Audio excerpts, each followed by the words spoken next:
Assalamualaikum warahmatullahi wabarakatuh. Yang saya hormati dosen pengampu mata kuliah struktur data dan algoritma kelas 2024D, yaitu Bu Ati Intarti dan Bu Yuni Rizka Dewi. Sebelumnya perkenalkan, nama saya Wahyu Prasetyono dengan NIM 24031554133 dari kelompok 2 kelas 2024D.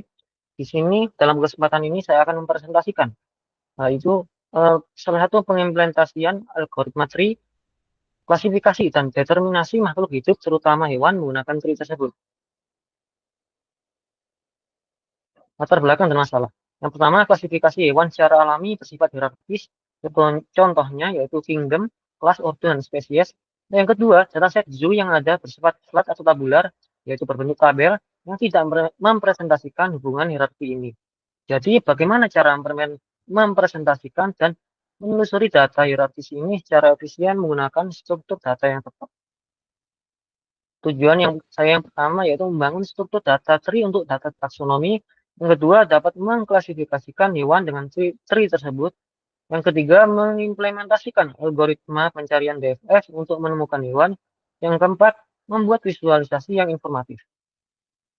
Ya, pertanyaannya, struktur data tree ini kenapa harus tree? Ya, yang pertama yaitu dapat merepresentasi hierarki alami yang sangat cocok untuk struktur taksonomi. Yang kedua, navigasinya bisa efisien, jadi mudah menelusurinya dari kelas ke spesies. Yang ketiga, fleksibel dan scalable, jadi mudah jika ingin menambah data family atau genus di kemudian hari. Nah, salah satu implementasi struktur data tree yaitu DFS preorder yang juga saya gunakan ini. Jadi konsepnya yaitu dari atas lalu ke bawah, lalu ke kiri dan kanan seperti contoh, mulai dari node pertama, kedua, turun ke bawah dari kiri dulu, nah, baru ke node 3 ini, ke kiri juga, lalu baru ke kanan. Nah, setelah tidak ada lagi, baru ke kanan lagi, ke node kelima. Ini salah satu potongan code tree yang saya gunakan. Yang pertama, membuat class node yang memiliki banyak fungsi, yaitu fungsi init, fungsi add child, get child, get child, sama get all children, sama fungsi str. Lalu dengan kelas juga kelas animal taxonomy tree menggunakan fungsi init sama fungsi build from taxonomy yang nantinya saya akan menampilkan file JSON yang berisi eh, susunan susunan tree sesuai jadi dapat membuat tree melalui file taksonomi tersebut. Ini contoh visualisasi tree yang akan nantinya akan didapatkan. Karena terlalu banyak saya ambil dari kelas mamalia saja yang cuma sampai 2 kelas, kelas 0, kelas 1, sama kelas 2. Nah, ini kemarin waktu presentasi akhir sama Bu Yuni, memiliki 3 ordo ya, karnivora, herbivora, primata. Jadi sekarang saya juga bisa menambahkan satu ordo lagi, yaitu ordo omnivora sesuai tugas yang diberikan Bu Yuni. Nah, ini omnivora dapat dihasilkan. Omnivora bisa terdapat hewan seperti babi, rakun, sama beruang madu.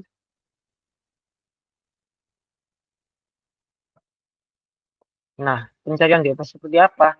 Jadi saya membuat GUI sederhana, nantinya bisa mengetik nama hewan yang di sini, contohnya kucing. Kita mencari akan muncul ditemukan satu hasil kucing yang akan nantinya seperti ini. Lalu juga bisa melihat detailnya, nanti juga akan memunculkan output yang seperti ini. Nah, saya juga membuat visualisasi untuk jalur taksonomi, contohnya jalur taksonomi untuk sapi.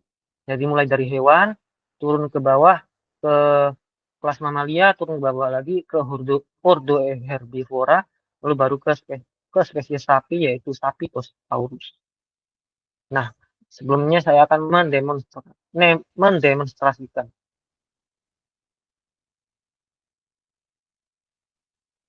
Klasifikasi hewan di zoo dengan algoritma tree ini. Pertama, mempersiapkan datasetnya dulu.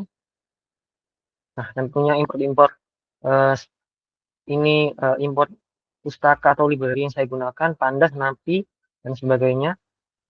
lalu mengupload file datasetnya, yaitu dataset Zoo dataset, CSV, sama taksonomi struktur JSON. Lalu saya juga akan membaca, yang nanti akan membaca dua file tersebut sehingga dapat dilihat saat seperti ini.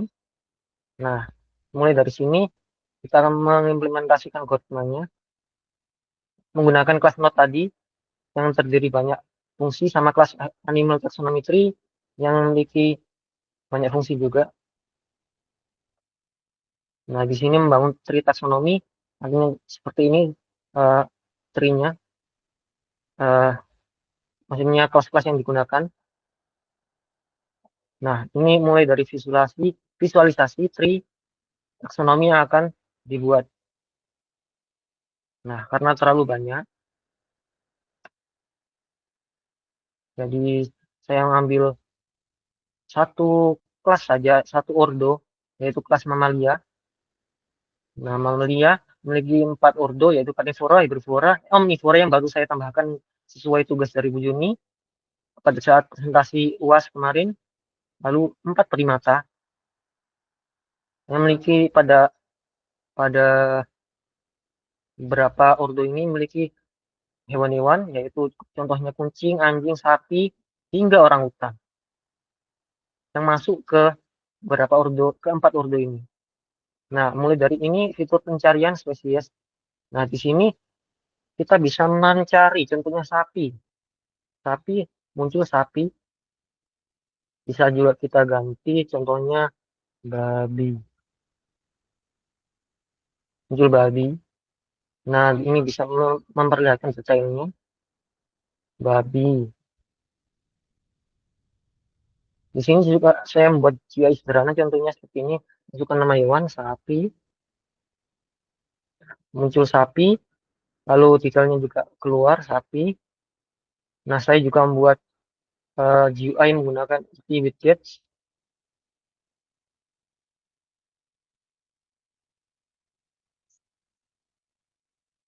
Contohnya apa ya? Anjing. Anjing bisa menjadi juga. Nah, seperti ini.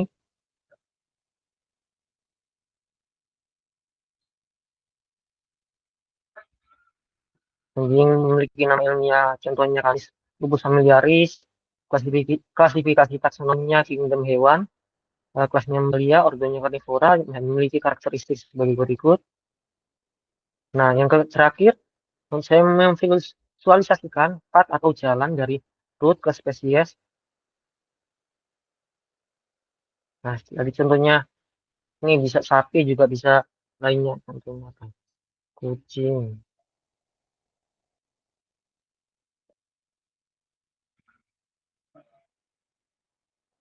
Nah, kucing, jalur taksonomi untuk kucing mulai dari hewan ke mamalia ke karnivora ke kucing Felis catus. Nah, sudah ada keterangannya, itu hewan ini kingdom dan seterusnya hingga kucing itu spesies. Nah, ini contoh daftar pustaka yang saya gunakan.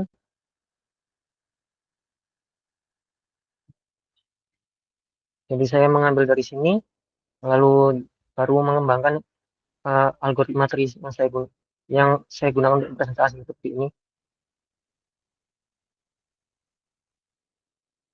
Oke, kesimpulannya, algoritma tree ini sangat cocok untuk mempresentasikan struktur hierarki seperti taksonomi hewan karena memungkinkan kita untuk menyimpan dan mengakses informasi dengan cara yang terstruktur dan efisien dengan menggunakan algoritma tree. Jadi kita dapat dengan mudah melakukan pencarian, navigasi, dan visualisasi struktur taksonomi hewan tersebut.